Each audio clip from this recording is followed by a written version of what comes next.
ክብራትና ክብራን አድማጭ ተመልካቾቼ እንደምን ከረማችሁ? ይህ ተስፍሽ ሚዲያ ነው።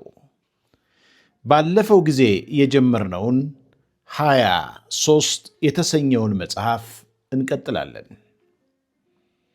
አዘጋጅ ዳንኤል አብርሃ፣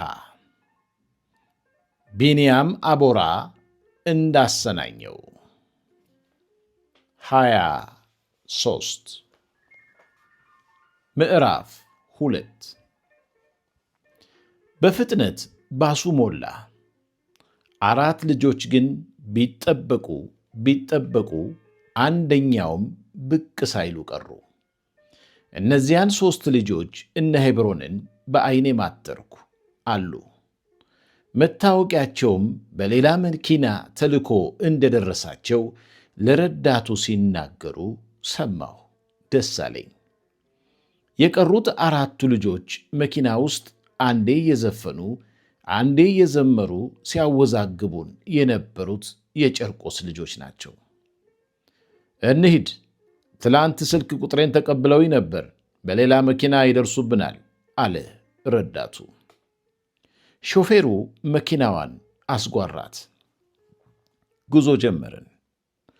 ባሳችን ከመህናሪያ ወጥቶ በጊዮርጊስ አድርጎ ፖሊ ካምፓስን አልፎ አባይን ተሻክሮ የዘንዘልማ መንገድን ያዘ። ሐሙሲት የጉማራን ወንዝ ተሻግረን የአማራ ክልሏ ሞጆ የሆነችዋን ወረታ የተሰኘች ከተማ ደረስን።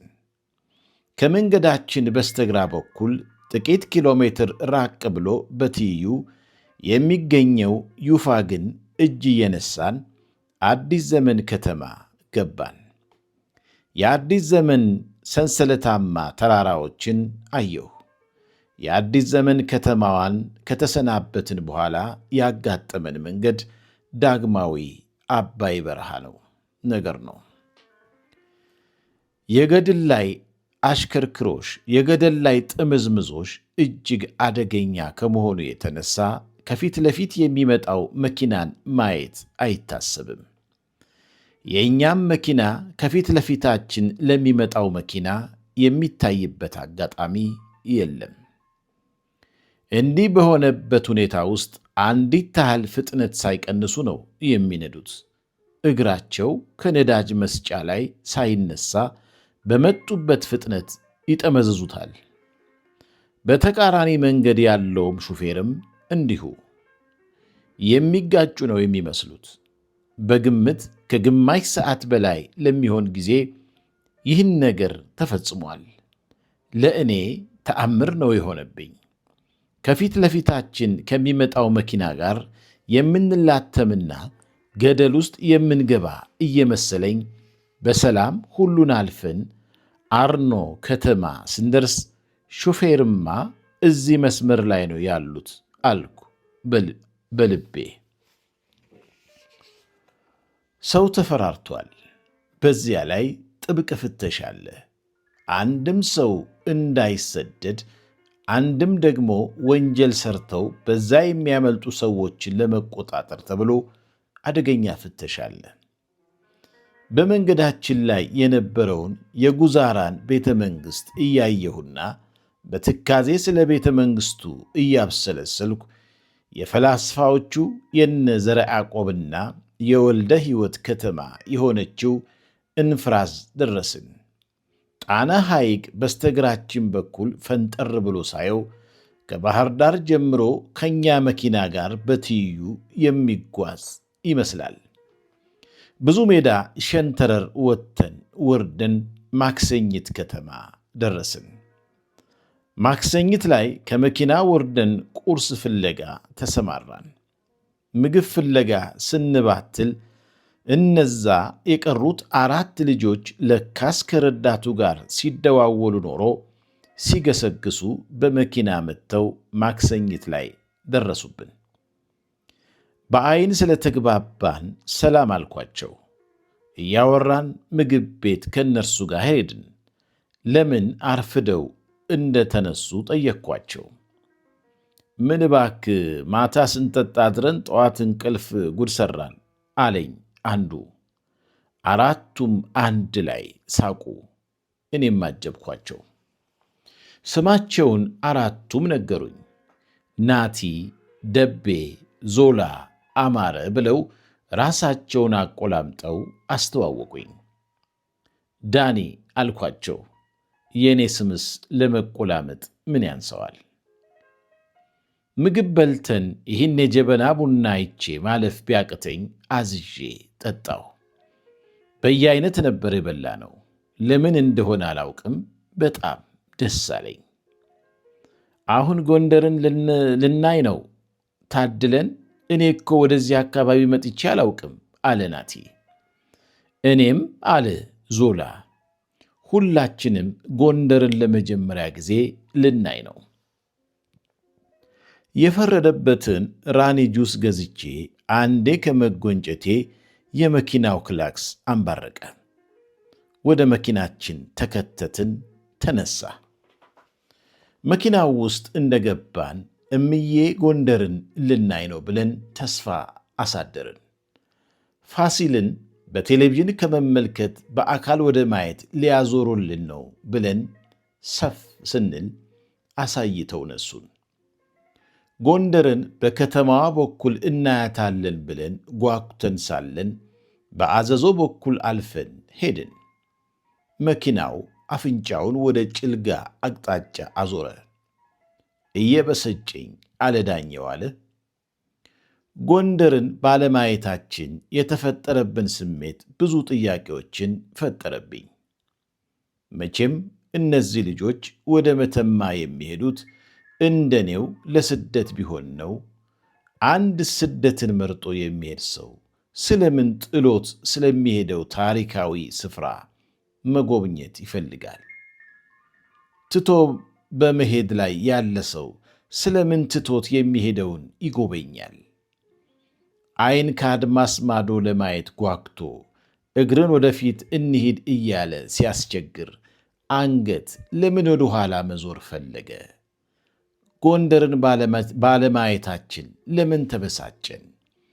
ስደት ውስጥ ክህደት የለም ማለት ነው ወይስ ነገርየው ሌላ ትርጉም? የጆርጅ ኦርዌልን ሀገር ወዳድነት ውስጥም ክህደት አለ የሚለው ፈሊጥ ትውስ አለኝ። ሀገር ወዳድነት ለአንድ ቦታና ለአንድ የአኗኗር ዘይቤ ሙሉ ለሙሉ መስጠት ነው።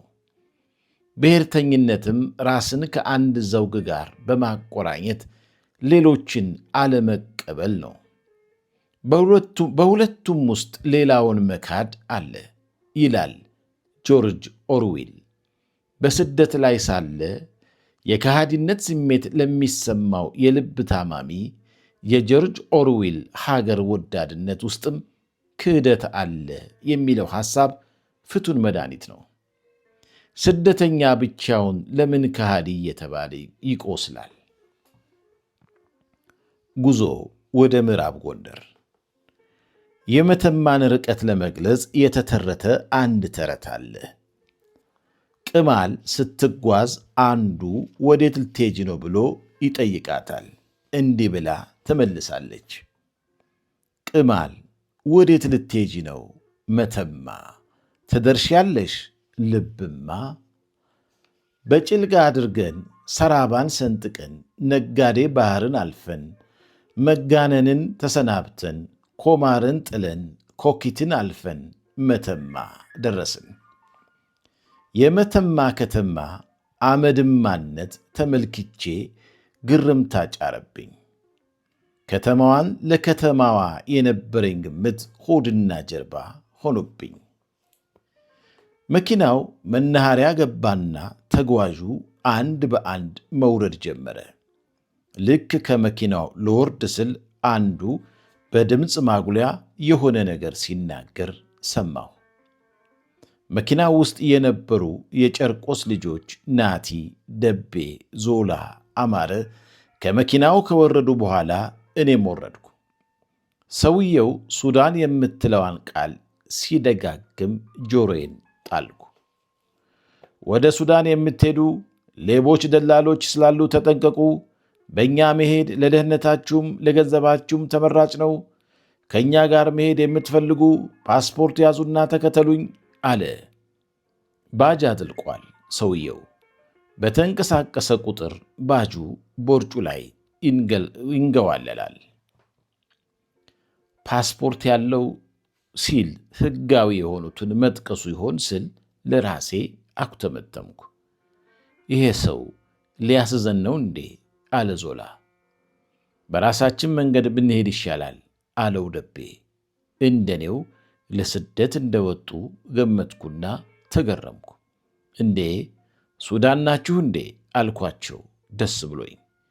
አዎ አሉኝ ናቲና ማረ በአንድ ድምፅ። አንቺስ ብሎ ዞላ ጠየቀኝ። እኔም አልኳቸው። ደስ አላቸው፣ እኔም ደስ አለኝ። ከመኪናው ወርደን ሳንደላድል ከመቼው እንደተከበብን ሳናውቀው የባጃጅ መዓት ወረረን። የባለ ባጃጆቹ ሥራቸው ተጓዦቹን ወደ ከተማ መውሰድ ነው። ልክ እንደ ሸቀጥ የተጓዦችን ክርን እየያዙ የኔ ነው መባባል ጀመሩ። አልጋ አለ፣ አልጋም እናሳያለን አሉን። ሁሉም ከመኪና የወጣ ሰው ፊት ላይ ፍርሃት ረቧል። ለምን እንደሆነ አላውቅም። እኔ ግን እንደ ሌሎቹ ተጓዦች ምንም አይነት የፍርሃት ስሜት አልጎበኘኝም። ዞላ፣ ናቲ፣ ደቤና ማረ አንደኛው ባጃጅ ላይ ገቡ። አንድ ባጃጅ ከ4 ሰው በላይ ስለማይጭኑ እኔ ትርፍ ሆንኩ። እነርሱ ከሄዱ በኋላ እኔም አንድ ባጃጅ ላይ ገባሁ። ከኔ ቀድሞ አንድ ሰው ነበር። ከኔ በኋላ አንድ ሰው ተጨመረ። አጨናነቁኝ። አንዱ ከጎን ሆኑና ሾፌሩን አስነሳ አሉት። ባጃጁ ሊነሳ ሲል የጥርጣሬ መንፈስ አደረብኝ። ወዲያው ፍርሃት ወረረኝ። ቆይ አውርደኝ አልኩ ድንግጥ ብዬ። አእምሮዬ ተጨነቀ። ከያዝኩት 2000 ብር ላይ ለምሳና ለአልጋ ብቻ ነው ወጪ ያደረግኩት። 1600 አካባቢ እጄ ላይ አለ። ከባጃጁ ወረድኩና ወደ መናሪያው ተመልሼ ገባሁና ቆምኩኝ። ዞላ፣ ናቲ፣ ደቤና ማረ ለ4 ኮንትራት ይዘው ጥለውኝ ሄደዋል። ልቤ በፍጥነት መታ። አለቀልኝ አልኩ በውስጤ። ባለባጃጆቹ የሚዘርፉኝ መሰለኝ። ከአዲስ አበባ እንደመጣሁ በግልጽ አስታውቃለሁ። ይጠቋቆሙብኛል። ሌሎቹን ባጃጆች እንዲወስዱኝ ጠየቅኳቸው። የእሱ ነህ አንጭንህም አሉኝ። እንደ ቅርጫ ሥጋ ከተቀራመቱን ወዲህ ባለቤት መቀየር እንደማይቻል ገባኝ። አማራጭ እንደሌለኝ ገባኝ። የማያውቁበት ሀገር ላይ ኳስ በመሬት መጫወት ነው የሚያዋጣው አልኩና በሆዴ ጭራዬን ቆልፌ መጀመሪያ የገባሁበት ባጃጅ ውስጥ ገባሁ። 2 ደቂቃ እንኳን ሳንሄድ የሆነ ስጋ ቤት የመሰሉ ቤቶች ጋር አቆመኝ። ከተማ መሆኑ ነው እንግዲህ። ሂሳቡ 150 ብር ነው ሲለኝ ለመሞጣሞጥ ገና አፌን ሳልከፍት ወንድሜ ኮንትራት እኮ ነው የመጣኸው ብሎ አፈጠጠብኝ። ከስንትና ከስንት ክርክር በኋላ 120 ብር ሰጥቼው ሄደ። የተያያዙት ሥራ ሳይሆን ሌብነት ነው። እንግዳ ሲመጣ እንዴት ማጠብ እንዳለባቸው ያውቁበታል። ደህና ሳሙናም አላቸው። ለዚህ ጉዳይ ከአዲስ አበባ እንደምንመጣ እጩ ሕገወጥ ስደተኛ እንደሆንን ያውቃሉ። አምባጓሮ ብናነሳ ሊጠቁሙብን ይችላሉ ብሎ ሰው ስለሚፈራ የጠየቁትን ሰጥቶ መገላገልን ነው ሁሉም ተጓዥ የሚመርጠው። ከተደረደሩት ቤቶች ውስጥ አንዱ ጋር ገባሁ። አልጋ ለመያዝ ወደ ውስጥ ስገባ ቤቶቹ ክፍት ትልልቅ ስፒከር አላቸው። ምግብና መጠጥ ቤት ናቸው ብዬ ወደ ውስጥ ስገባ ጓሮ ውስጥ አልጋ አይሉት ሽቦ አየሁ። ከጓሮ ካሉት ሴቶች መካከል አንዷን ጠራኋት። እናት አልጋ አለ አልኳት። አንገቷን በአወንታ ንቅንቃ ወደ ማረፊያው ወሰደችኝ። ከኋላ ኋላ ተከተልኳት። ብስል ቀይ ናት፣ ባለመካከለኛ ቁመት። ሻጌ የሚባለውን የፀጉር አሰራር በዊግ ተሰርታለች።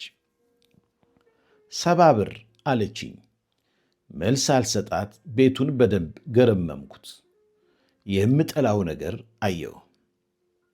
ትኋን አልኳት በአመልካይ ጣቴ እያሳየዋት። ሳቀችብኝ። አቧ አታካብድ፣ ሙቀት ስላለ ትኋን ግድ ነው። ዓመታት ታድርበት፣ አንድ ቀን ቢቀምሱህ ነው። መተማ ላይ የትም ሆቴል ብታደር እነርሱ ሳያጣጥሙህ ማደር አትችልም አለችኝ። ትኋኖቹ ምን እንደሚያካክሉ እያየሁና እየተገረምኩ ሳፈጥ የማልፈልገውን ጥያቄ ወረወረችብኝ። እዚህ ስትመጣ ለመጀመሪያ ጊዜ ነው አለችኝ። አይ እሱስ ብዙ አይቻለሁ ብዬ ዘላበድኩ። የሀገሪቱ ጸባይ ነው አለችኝ። ከዚህ የተሻለ እንደማላገኝ ደጋግማ ነገረችኝ። ከአልጋ ቤት አልጋ ቤት እያማረጥኩ የሰው ዓይን ውስጥ መግባት ስላልፈለግኩ 70 ብሬን ከፈልኩ። ብሬን ተቀብላኝ ክፍሌን ለቃልኝ ሄደች።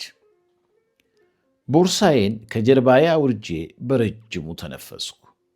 አልጋው ላይ ቁጭ ከማለቴ ጠዋት እንገናኛለን ያልኳት ቤዛ ትውስ አለችኝ። በሌሊት ስለሆነ ከባህር ዳር የተነሳ ነው መተማ በጊዜ ነው የደረስኩት። ስለዚህ ሰዓት ቤዛ ስንት ጊዜ ልትደውል እንደምትችል አሰላሁና ገደለችኝ አልኩ። ሻወር በባሊ ልወስድ ስል ስልኬን ቻርጅ እንድታደርግልኝ ለልጅቷ ሰጠኋት። ሻወር እየወሰድኩ የስልኬ ዝግ መሆን ቤዛን እንዴት እንደሚያንጨረጭራት ማሰቤን አላቆምኩም ነበር። ሻወር ወስጄ ስመለስ ልጅቷ እፈልግሃለሁ አለችኝ።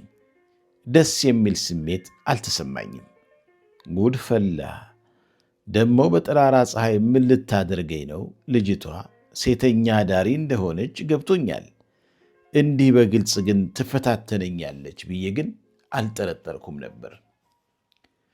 ክፍሌ ገብቼ ልብሴን ቀይሬ ወደ ልጅቱ ተመለስኩ። ጠይሙ አለችኝ። ወይ ጉድ አልኩ በሆዴ።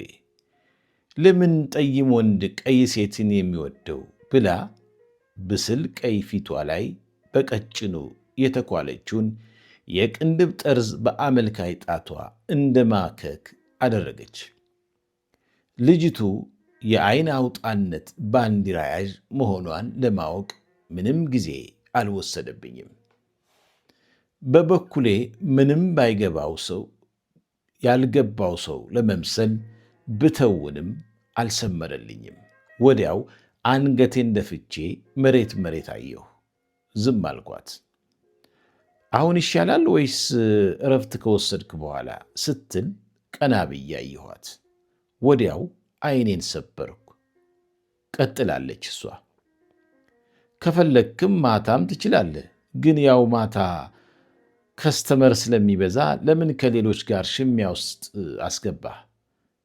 ምላሽ አለመስጠቱ፣ አንገት መስበሩ፣ የዚችን ልጅ ዝብዘባ መስማቱ ሰለቸኝ መሰለኝ። በረዥሙ ተንፍሼ ንግግሯን አቋረጥኩ። ይቅርታ፣ አንቺ እንደምታስቢው አይነት ሰው አይደለሁም። እኔ ምንም ነገር አልፈልግም አልኳት፣ አይን አይኗን እያየሁ። እንዴ ስለ ምንድን ነው የምታወራው? ለምን እንደመጣ የማናውቅ ይመስልሃል? ማለት ደነገጥኩ። ማንን ላገናኝ ያልኩ መስሎ ነው? ሰውየውን እኮ ነው የማገናኝህ አለችኝ። ይቅርታ የምትይው ነገር አልገባኝም። ልትሄድ አይደል እንዴ አለችኝ። የት አልኳት፣ ድንጋጤን ውጬ ምንም እንደማላውቅ ሆኜ። ሱዳን አለችኝ ፈገግ ብላ። ጠላታችሁ አመዱ ቡን ይበል። ክው አልኩኝ። እንዳታውቅብኝ ብቻ ያልገባው ሰው ለመምሰል ያህል ተፍጨርጨርኩ። እመስላለሁ አልኳት። ቅንድቧን እንዲናገር አደረገችው። በቅንድቧ ድንቄም ምስጢረኛ ያለችኝ ይመስለኛል። በልቧ እንኳን ይችን ቀርቶ የኮማርን ዝንብ ከኮኪት ዝንብ እንለያለን ያለችኝ ይመስለኛል። ነገር ለማረሳሳት ስልኬን እንድትሰጠኝ ጠየቅኳት። ሰጠችኝ። በቃ እናወራለን ብያት ደንግጬ ከአጠገቧ ሄድኩ። ማረፊያ ክፍሌ ገብቼ ስልኬን ከፈትኩ። የሜሴጅ መዓት ከምለው የቤዛ የቁጣ መዓት ብለው ይቀለኛል። ሆድ ብሷት እንደነበረ መልእክቶቿ ያሳብቃሉ። እንደዚህ ተናዳማ አልደውልላትም ብዬ ተውኳት። በሬ ተንቆረቆረ። ደንገጥ ብዬ ሳማትር ልጅት ናት። ከሰውየው ጋር ልውሰድህ አለችኝ። እንደዚህ አይነት አይን አውጣነት ተመልክቼ አላውቅም። ማን ነበረች ልቡን ልቅ ብላ ያቀነቀነችው? ይህችን ልጅ አይታ መሆን አለበት መቼም። ከየትኛው አልኳት። ሱዳን ከሚወስደው ደላላ ጋ ነዋ አለችኝ ፈርጠም ብላ። በቀላሉ እንደማትለቀኝ ገባኝ። በኋላ ታገናኝኛለሽ፣ አሁን ዞር ዞር ብዬ ልምጣ አልኳት። ሄደችልኝ። ከማረፊያዬ ወጣሁ። ሀገሩ ትርምስምስ ብሏል። የጊዮርጊስ ታቦት ወደ ቤት እየገባ ነው። ታቦቱን ይዘው ወደ መንበሩ ሊያስገቡ ብዙ ሰው ይዘምራል፣ ይጨፍራል፣ ጥይት ይተኩሳል። ገርሞኝ ታቦቱን ሸኝቼ ስመለስ እነ ናቲን አየሁ። ሰላም አልኳቸው። የምርም ግን ልትሄድ ነው እንዴ አለኝ ደቤ። ደቤ መካከለኛ ቁመት ያለው ብስል ቀይ ወጣት ነው። አዎ አልኩት። ቀጠልኩና የአዲስ አበባ ሰው እንደዚህ በብዛት እንደሚሰደድ አላውቅም ነበር ብዬ ትዝብቴን አጋራኋቸው።